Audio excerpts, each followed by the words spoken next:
समय हमेशा चलता रहता है, कभी रुकता नहीं। यदि आज बुरा समय है तो कल अच्छा होगा। इसलिए आप बिना किसी स्वार्थ के सिर्फ कर्म कीजिए, फल समय खुद देगा। न तो समय रुकता है और न ही एक सा रहता है। बुरा समय हो या अच्छा समय बदलता जरूर है। आज बुरा है तो कल अच्छा, और अच्छा तो फिर बुरा समय जरूर आएगा।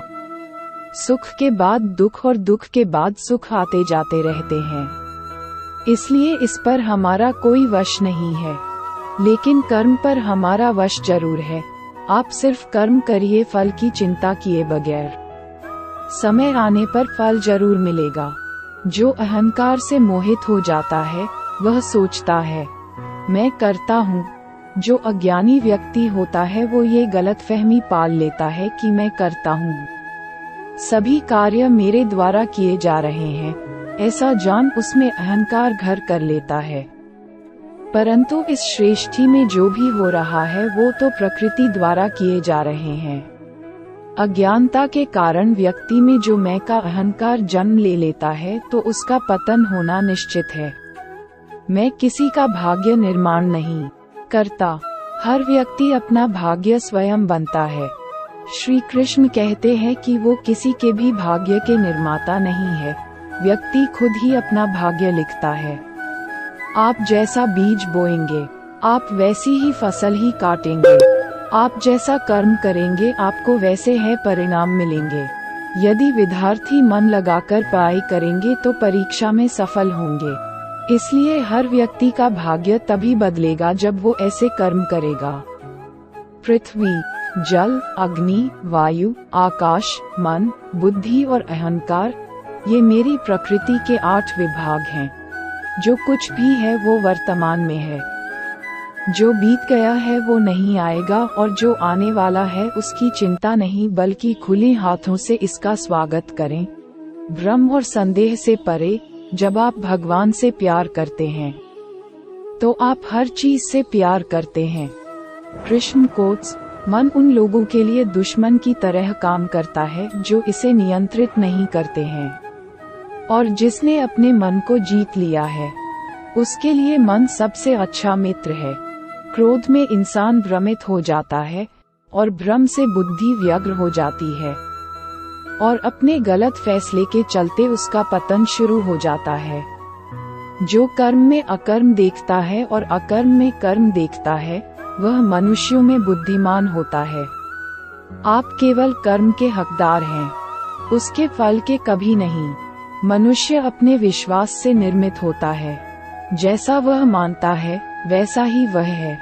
आत्मा विनाश से परे है। कोई भी उस आत्मा का अंत नहीं कर सकता जो अनंत है। खुशी मन की एक ही अवस्था है जिसका बाहरी दुनिया से कोई लेना देना नहीं है। यांत्रिक अभ्यास से बेहतर है ज्ञान, ज्ञान से बेहतर है ध्यान। कोई भी व्यक्ति जो अच्छा काम करता है उसका कभी भी बुरा अंत नहीं होगा, चाहे यहाँ या आने वाले संसार में। अपने भीतर पीछे मुड़कर मैं बार बार रचना करता हूँ। जिनके मन और आत्मा में सामंजस्य है, जो इच्छा और क्रोध से मुक्त हैं, जो अपनी आत्मा को जानते हैं, उनके साथ ईश्वर की शांति है। हम वही देखते हैं जो हम हैं, और हम वही हैं जो हम देखते हैं। जो हुआ अच्छा हुआ, जो भी हो रहा है वो अच्छा ही हो रहा है, और जो होगा वो भी अच्छा ही होगा। बुरे कर्म करने नहीं पड़ते, हो जाते हैं, और अच्छे कर्म होते नहीं करने पड़ते हैं। क्या गया है तुम्हारा जो तुम रोते हो? तुम इस संसार में क्या लाए हो जो तुमने खो दिया? तुमने क्या पैदा किया जो खो दिया? क्योंकि तुमने जो भी लिया यही से तो लिया, जो भी दिया यही पर दिया। आज जिसे तुम अपना कह रहे हो कल किसी और का था, और परसों किसी और का होगा। फिर क्यों रोते हो? परिवर्तन ही इस संसार का नियम है। ये प्रकृति है जो सभी गतियों का कारण बनती है। अहंकार से मोहित मूर्ख उस धारणा को धारण करता है जो कहती है मैंने किया। गर्मी और ठंड, सुख और दर्द की भावना इंद्रियों के अपनी वस्तुओं के संपर्क के कारण होती है। वे आते हैं और चले जाते हैं चिरकाल तक। आपको उन्हें स्वीकार करना चाहिए।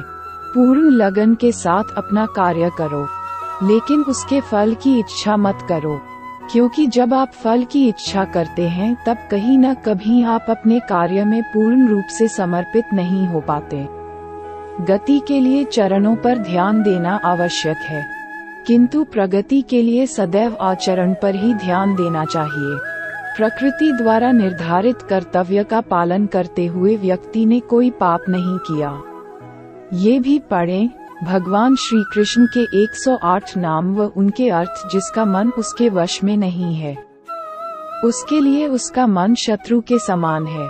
वो मूर्ख हैं जो प्रेम को बकवास कहते हैं। प्रेम इस दुनिया की जड़ है, जिससे दुनिया बनी है। अपनी इच्छा की शक्ति से अपने आप को नया आकार दें। अपने आप को कभी भी स्व इच्छा से नीचा न होने दें। बुद्धिमान अपनी चेतना को एकीकृत करते हैं और कर्म के फल के प्रति आसक्ति को त्याग देते हैं। मनुष्य अपने विश्वास से निर्मित होता है। जैसा वो विश्वास करता है वैसा वो बन जाता है। कर्म का वास्तविक लक्ष्य आत्मा का ज्ञान है। हम जो कुछ भी